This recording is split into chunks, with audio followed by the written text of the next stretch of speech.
енді кім қанша жинады? Қолдарыңызды көтеріңіздер. Жиырманы жиырма.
Өзіңізге түп болса болады.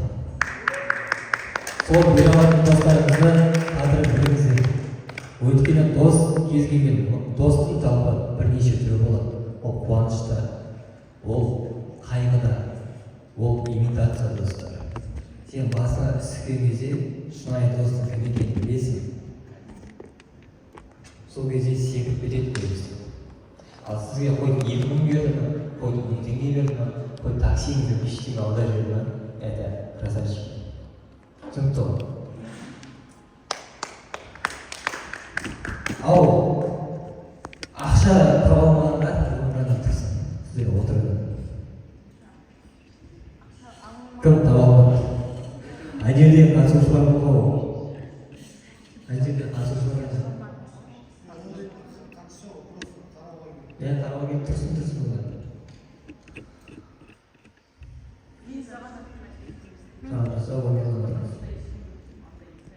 Тек көшеде сіз болады. Тек көшеде күн сұрамағаны да. Сұрадыңдар ма қыздар? Сұрамаған. Раушандар. Мен де сұрамаған. Сұрады. Кез келген сіздің араласатын достарыңыз, таныстарыңыз тікелей тұрғыда сіздердің талғамдарыңызға байланысты. Бай адам ешқашан кедеймен араласпайды. Спортсмен. Ол манағы тәуекел ете алмайтындармен спортшы емес адаммен араласпайды. Ведущийлармен араласады. КВНщиктер араласады. Тренерлер қауымдастық, тренерлермен чисто араласады. Түсінікті ғой. Сіздердің адамдарыңыз бере алмаса, сіздер срочно ортаны ауыстыру керексіздер. Түсінікті ғой. Мен сұраным вопросы түсінікті болды. Түсінікті болды, ортаны ауыстыру керек. Понятно ма?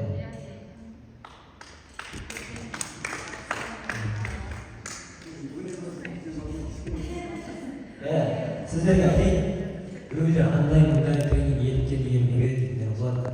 Тренинг, ол нетворкинг. Сіз тренингтің арқасында екінің бірі сайрамыздан көре бермей, ұстатпайды сайрамыздан. Осындай тренингті ұстап алуға болады. Егер действительно шын мәнісінде бизнесте ең мықты болса, кәсіпкерлер сіздердің кәсіптеріңізге ақша құя алады. түсінікті ғой. Тренинг пайдасы сол дос табасың, орта табасың. Ал енді қағаздар бар, ал енді барлықтарымыз жылдың аяғына дейін жеткіміз келетін нақты 10 арман жазу. Арман қандай сондай емес, арман нақты дедлайн қойылған, яғни бітті, мен жетем осы уақытта деген сияқты. Енді грант холдерге 17-сі өткізем дедім ба, адам жоқ болса адмен жасап болар еді, мен дедлайн қойдым, основательно сөйлесіп қойдым, өтіп жатыр. Бұл арман нақты қойылған мақсат. Жылдың аяғына, яғни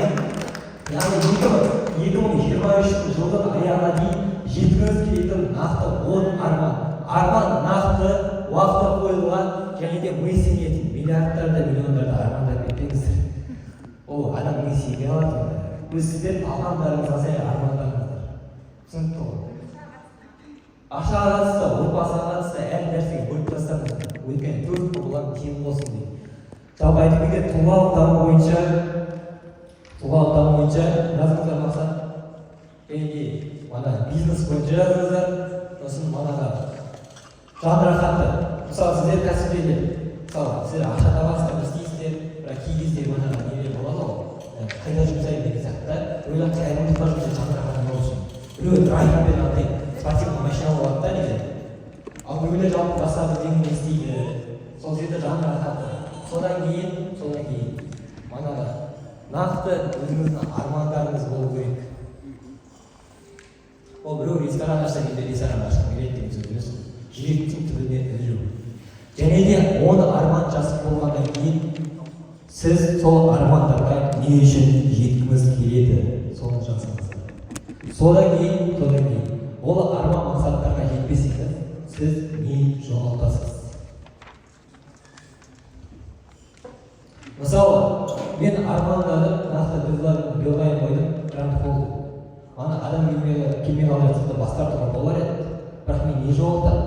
Мен репутацияны жоғалтамын. Абыройсыздық болып қалады да. Сосын мен істедім, жұмыртқа да жұмыртқа есік жолда тесік болып бәрін шығып ситуация. Түсінікті ғой. Любой ситуацияны жасауға үйрену керек. Уақыт кетті. Ровно 20 минут.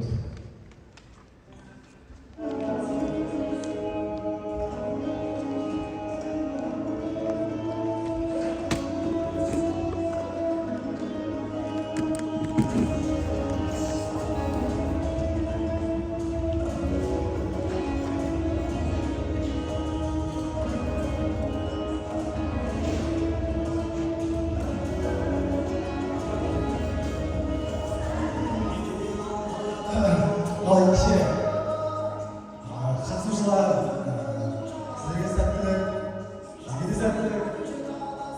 Майсамен күндарыңызды қайтадан шақырайын. Оған дейін сіздер тапсырмаларды орындай беріңіздер. Асығып тұр екен, сондықтан да. Майсаменге қошемет болса, рахмет. Өз-өздеріңізге қошемет болса.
이제 저한테 서있어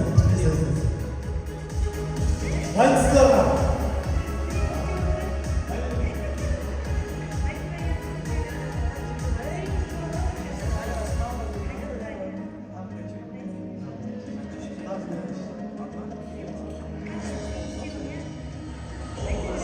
Майсабектен тағы өлең сұраймыз ба? Я десең күшті бар еді. Майсабектен өлең сұраймыз ба тағы? Ай,